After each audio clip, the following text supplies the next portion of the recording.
Hello, and welcome to another mnemonic interval. I'm Celia Elliott, sitting in for Jana Tobabin today. We are visiting with George Phillips and his sister Virginia Phillips Stanley Reeder, who grew up on a prominent farm on the edge of Centerville. They lived at the corner, the northwest corner actually, of what was then a Bookwalter Road, also known as Township Line Road, and 725, which later became Normandy Lane. And we have an old sign, Normandy Lane sign, which is a real collector's item, about 70 years old, which was at the north corner of Normandy Lane, renamed by R.H. Grant when he acquired large land holdings in the area.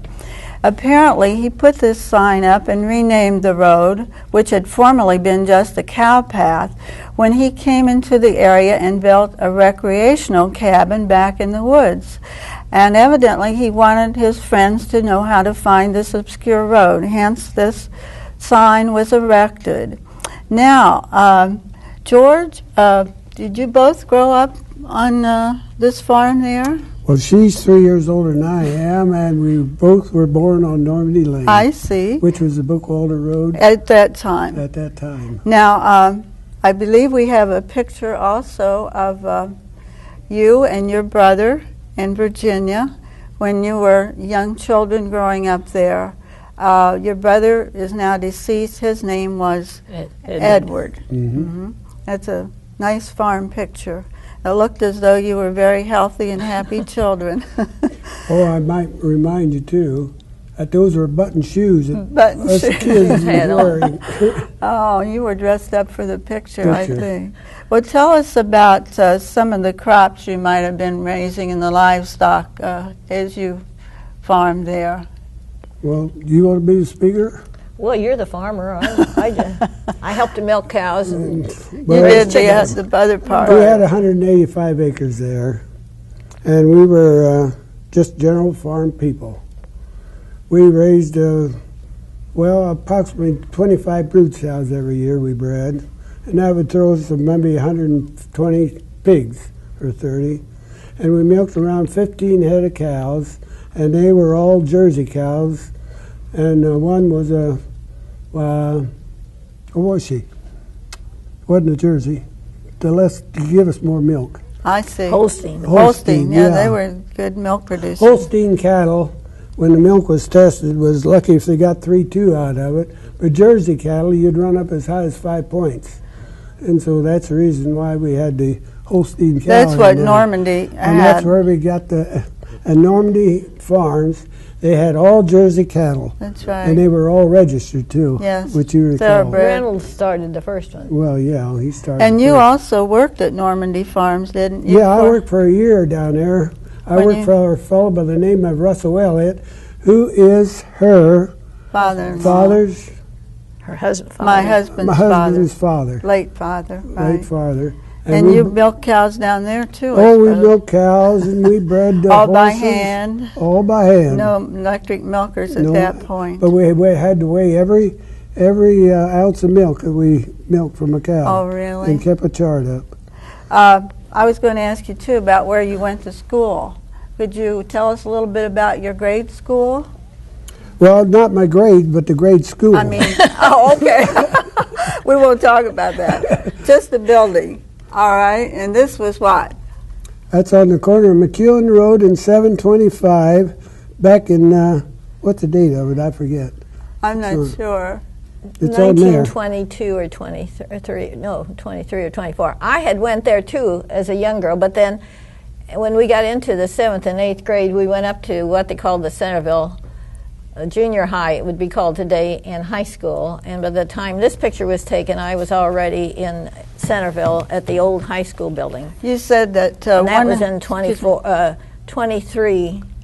When the consolidated 22. Building opened. No. The consolidated didn't open until January of 24. And but I went up there in 22. Mm-hmm. And you had said that one of your early teachers, or your first teacher actually, was who? Ed McCullough. and Edna McCullough Lucas, who recently appeared on one of the mnemonic intervals and told she about. is 92 or 3 years old. Well, she's in her 90s. And God bless her, she's still real married. fine lady. That's Yeah. right. Something very spectacular happened on your farm in 1931, with old timers still talk about today. Remember what that was? Yeah, we were making hay, and we got done the next day, and we had a big bank barn, and the first thing we knew, it was all up in blazes, and they said it was because of spontaneous combustion. How many bales of hay do you suppose you had in there? Tons. Well, we didn't bale it. We put it in with a fork. Oh, that was we before did it the bales. old-fashioned way. Yeah, the old-fashioned We didn't have a way. baler in those days. And were there animals in there also that you Well, lost? we only had one cow and a couple calves. And we then lost them. you rebuilt after that? We rebuilt. You were saying that a little bit about the building of the barn, that it was very difficult to build. Why was that? Well, I tell you, that whole area is stone. That's right. Good And there's Centerville places we stone. just scraped the grass off, and all the. Do you know what a barnyard is? Yes. We had to dynamite every hole to make Because a barnyard. of the under Because Layers of all rock. rock. And we built a nice big barn there, and it was nice. Well, I remember that fire, and you could see the flames for miles and miles, and and it smoldered, I believe, for several days, didn't it? And the Centerville Fire Department was just helpless because it really got out of hand. And in those days, of course, as you recall, we used to butcher, and we had hams and shoulders Yes. out in the granary, Oh, and they were pretty good after the fire. they were well cooked. They were well cooked.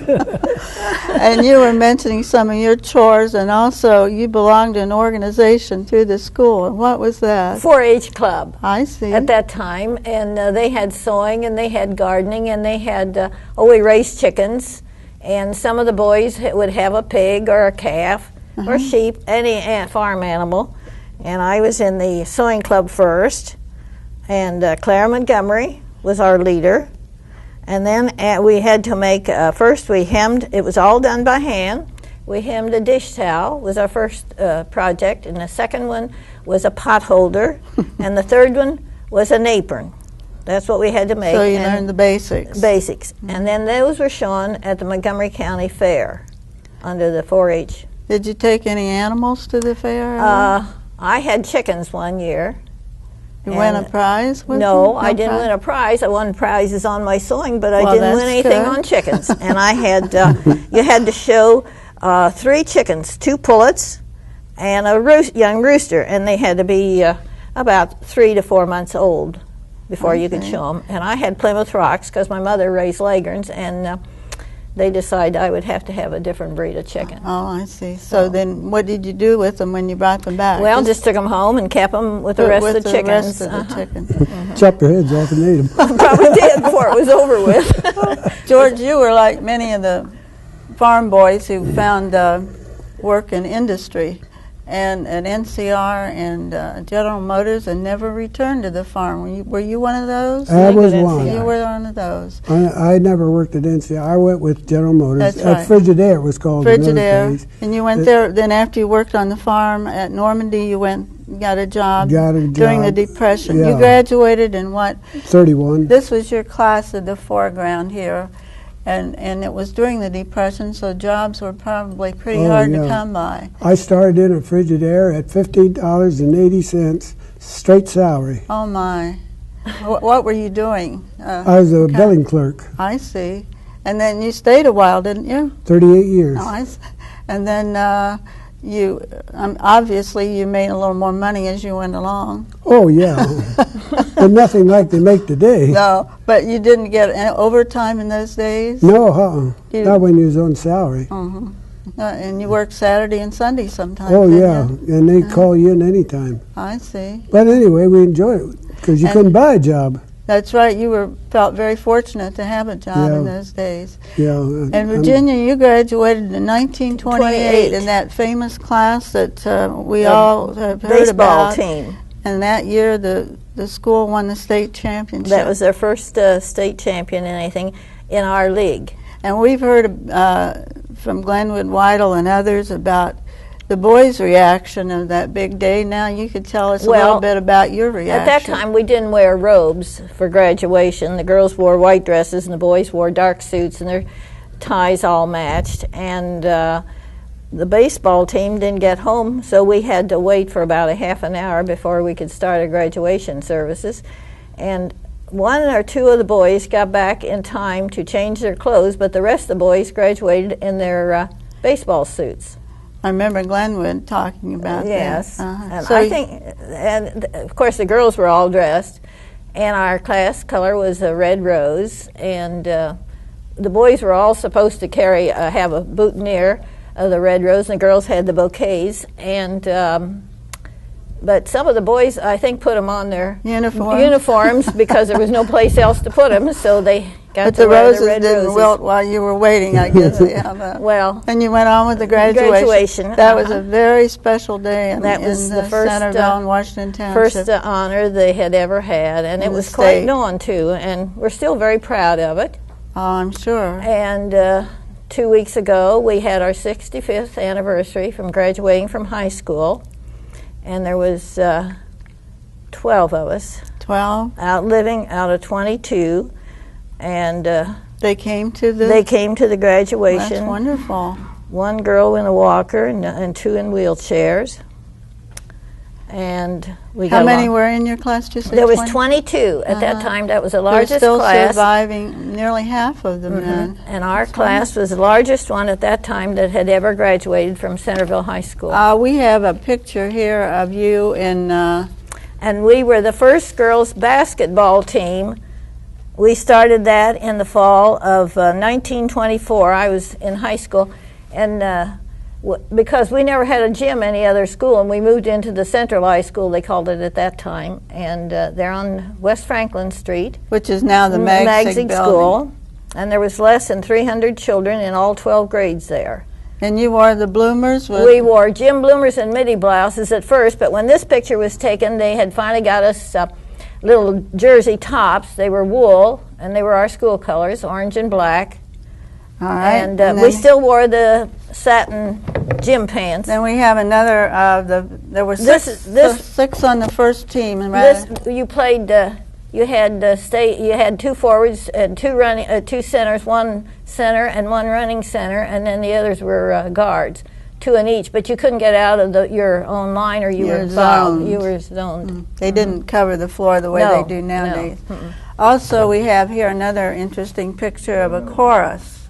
I believe this was that's George's class group, and it was in 1930. He graduated in 31. That was in 1930. So there were a lot of opportunities for students, a chorus, and also we have a small orchestra here. I believe George is playing drums down here in the left-hand corner. Many faces are recognizable. Some of the folks are still around the area today. And also we have a picture of the early band. I believe Clark Haynes is in this band and some others who are well known to us. It was a very ambitious musical program for a small school. Oh, yeah. Mm-hmm. And almost everyone was involved in one way or another. And then I believe this was... You tell us about this one. This was it an operetta? That was an operetta we had called Jericho Road, and a fellow by the name of Gene Powell, who was teaching us music teacher at that time, mm-hmm. and he put it on. Now, Virginia, you married Edwin Stanley. And was he in your class in school? Oh, no, he graduated in 1925. He was a little bit ahead of you. Oh, yes, 3 years. And then you raised a family and three children? We have 3 children. And I believe there's another Edwin Stanley who's well known in the area. Yes, my son is a doctor, and his daughter now is a doctor and doing her residency in Sacramento, California. And now we have Edwin III. his son, who just finished his master's degrees down at the University of Cincinnati, and he's in business and city planning, and at the present time he thinks he'll be in New York City in a couple weeks. That's where he'll be working. And George lived in Oakwood for many years, Mm-hmm. and you have a family also, a son and a We have daughter? a son and a daughter. But I understand you've returned to Centerville. And we're back, and we live at Bethany Village. After many years of living in Oakwood, you returned. Yeah, we returned. And Virginia lives in Kettering. I do now. I've lived in 3 states. My husband was connected with the NCR in sales and service. We traveled around a bit in the country.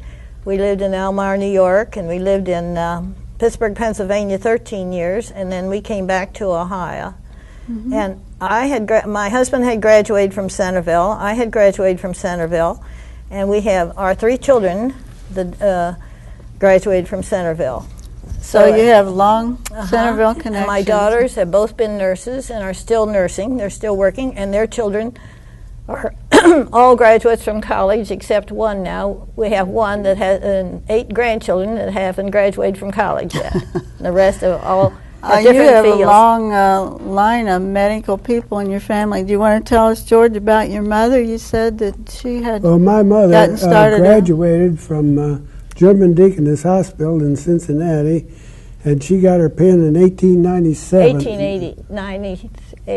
1898. And then she... Not 98. This is only 93. 1898, yeah. And then she came back to Miamisburg. To Miamisburg, and she was the first registered nurse that ever nursed in the city of Miamisburg. Well, that's quite a record. So And she has been with the family with, I think, every kid that was born in those early days. she went with the mothers when they had the babies at home, probably. At home, that's where it was And she at. did nursing in the home. And she never done any Private nursing in duty a now. hospital. Well, in her training she had to, but Well, otherwise that's she... Daddy.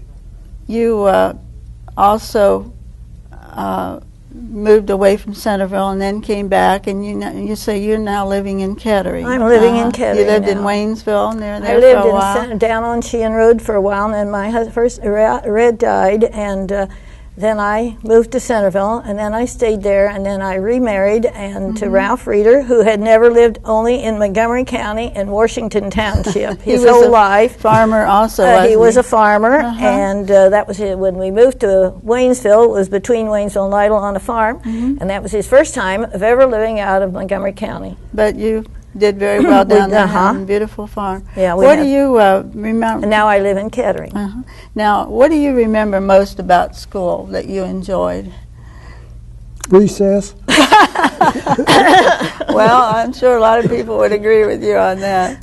Well, I don't know. I enjoyed all of it. I liked sports real well. I was always interested in sports and doing anything like that. Did you play baseball too? Well, we girls would play, out on the field Just at the noon pickup hour game. and things like that. Just pick, we didn't play other schools because I don't think girls did much at I that don't time. think they had intercollegiate sports. No. Well, we didn't have football at all. No, there was football. no football. Did you play on the baseball team too? Yeah, I played at it. And as well as you played drums. Yeah. But Centerville has changed so much. You were telling us a little legend, a story about a cabin that was down there on your farm, George. Yeah, we did. We had a log Tell cabin. us about that. There was an interesting story and a bit of history connected according with to the it. history that we got, they used to hold court in that log cabin that we had down on our farm For the spring. by the spring, and that spring has never went dry and is still running. Now, where would that be? What? Back of the big barn, where the barn was. But I mean, was it on close to 725 or Normandy Lane? Well, Oh, no, it's right back of our farm buildings. I see. Yeah, it was right back of the farm buildings. And were these people settlers who held court, or were they Indians, or Indians who? and them, white people. The Yeah. story is that the Indians held court there. Yeah. And what year was that torn down, do you know? Well, we tore the cabin down in about I was about 8 years old. About 1920. Was it a two-story log It house? was a two-story And a long winding house. stairway went out. Is that right? And it 2 was a rooms big, upstairs and 2 rooms downstairs. And had stone fireplaces in every room. Be wonderful if we could have preserved that one. And the spring is still running. Well, I don't know. Is it? Well, sure. Do you know where the Hickory House is? Chicory, Or Chicory? down on 725. You drive in the back, Straight back. and the spring is still operating, and you'll see cattails and stuff from the Still water. a damp area there. Yeah, it's still. And when you were growing up, that road was a nice farm road, and it went to Miamisburg, and it was just crushed stone? Oh yeah. Well, they called it a Two-lane. catami. It was a, 2-lane road, yeah, past all the catamize they called it farms. at that time. We really didn't get our first car till 1920, Is that so? and it was an Overland. Overland. Yeah, used Overland. And other than that, we had a driving horse, and we had a carriage with a fringe around the top. Sure. And that's how we went to Did you do your Miamisburg. shopping over there the way many people did on Yeah. Saturdays? Well, Yeah. there was no bank in Centerville or No, anything, so you we had to always go there. we always went to Miamisburg to the bank on Saturday. Who were some of your neighbors over there? Well, Earl Millers lived right Earl across. Millers lived right across from us for And on years. Normandy Lane, which is Normandy Lane now, there was only 3 houses. One was where Tom Davis's lived, back a long lane, and then people with the name. There were several different families lived in the other house where the Grants built the house. Well, Mr. Grant acquired some of those farms from those people, didn't he? Tom Davis's He bought farm. Tom Davis's. And what else did he buy? He bought along in- Lefever's farm too, Lefevre, and then- also Willie Brown's. and they were both on the west side of Normandy Lane. Well, it would be west- And that was township, wasn't it then? no, Yes, it it's was, still township. It was called Bookwalder No, Road then. the road. We were in the township Oh, living, not the village. And then he acquired other land in the area till, I think at one time he had around 740 acres. Yeah. And it was a real show place when that dairy was there. Oh, yeah. And did you trade farm work with those folks Oh, down sure, there? everybody did. Not until, well, did you? Yeah, we did with them. What, like at threshing time Oh, and those sure. Butchering times? and everything. You worked together with your The women neighbors. would have certain work to do, and the women and the kids, if it was in Oh, the cook the summertime. dinners. Well, yeah, because we always had set 2 tables. 2 tables, one for Well, they took that many men because they used horses and wagons to haul there'd the. be maybe 25 people at a threshing. Oh Yeah. yes, dinner. any 25 Counting all to the 30. kids and Yeah. the women. And you had to do all the cooking for days to get ready for that. And then the neighbor ladies came in, helped each other prepare the dinner. And then when it was your turn, you went to the other person. No, we didn't have electric stoves, though. No, coal they stove. cooked We had stuff. coal cooked stove. stuff, Everything cooked from stuff. We had a scratch. woodshed that you had to chop kindling and carry it up. So you had to get down to the basics, I guess. Yeah.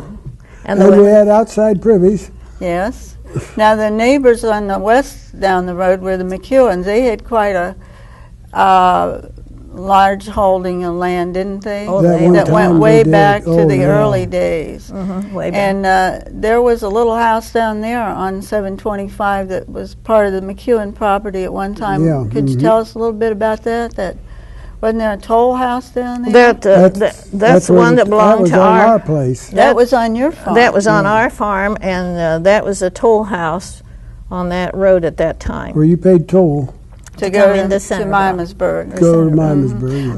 I vaguely remember that. I think it was a little small building that sat right That's on what the it was. edge of the road. It was a little. You were telling about one of the McEwens who became a judge. One of, Who was a that's- circuit judge. That was Martha and them's grandfather, and them Early, were, in the early days. They owned that ground for about, I think she told me, 120 years. It was in their name, and where Harold Miller's farm was, that was originally McEwen too. She says. Oh, I didn't know And that. and then it was sold off to someone else, and And now it's all urbanized with business all the way down. It's hard to imagine the rural setting that you knew when you were growing up. So it's a whole different there's no world. buildings left on that road at all down there that were there when we were children. No, probably not. You're- Miller's buildings are gone, and our buildings all except the house. That's been remodeled out how many times. Does it look anything like it did when you were growing up No, there? we visited the home, but they have changed the stairway. They did everything. They've taken it all apart. Put and- the pillars on? Yes, they did a lot to it.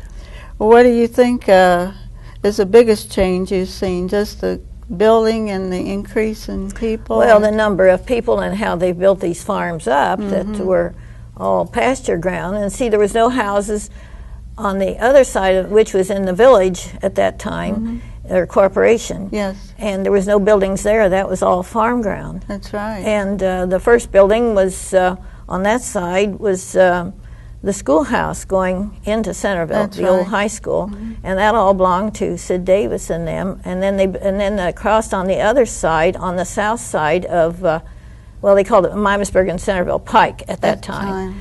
And there was 2 houses. Stansels lived in one, and then there was a little stone house there. You remember the little old stone house? Then later Ruth Pope bought, and they built a new bungalow there. No, that was before my time. Oh yes, I guess it was. But I wish we still had it. And there was a little stone house there. I mean, I know that this. Tommy Mayer lived there. Who? Fellow by the name of Tommy He was Mayer a and his tinsmith. wife. Oh, He was a really? little tin. He had a little tin shop there. Is that so? And I it know was the all high stone. school, the old high school, which is now going to be a Mexican restaurant. Yeah, It's been it a used to be number the of Wishing different Well. restaurants. You were telling me, anyway, I was going to say that was bought from the Davis farm, the Sid Davis. Oh, Yes. yeah, But definitely. you were telling me that you worked there at a Well, restaurant. when after the school was taken out of there, then Mr. Adamson and another man bought Ralph that. Adamson? Ralph Adamson, and that he owned the property up there, the farm ground where Bethany Home is Yes, today. he was a wholesale Groceryman, and they happened to be friends of my parents, and so they made the wishing well, or the old schoolhouse, into, and you had to have reservations to What eat was there. it called then? Rosemore Tea Room. That was early. That must have been in the 20s. You said when In you were in high school. 27, Margaret Delaney and I worked there as the 2 waitress. That's interesting. Well, it's been delightful visiting with you today and talking about old times, and we're glad that you are well and able to come and talk to us. Thank you. Well, we got to say thank you for inviting us. Well, We're glad it's we been could be a here. and very for all your help here. wonderful afternoon. Yeah, it I remember has. this one. It was all farm country. Yeah, I'm sure you do. A graveled road. Yes, I've enjoyed it a lot. And thank you for inviting Well, us. I hope we can talk to you again, and we'd like to copy some of your pictures for our archives, which are very sure. valuable when people begin to study history. And we're working on another history book now, so these will stand us in good stand. Thank you again. I have both of the books that have been published, and I Good. read them quite often. I keep going back and looking to see, well, who was this and who was to find Well, out. we're out of time, so it's been nice visiting with you. Thank you. you.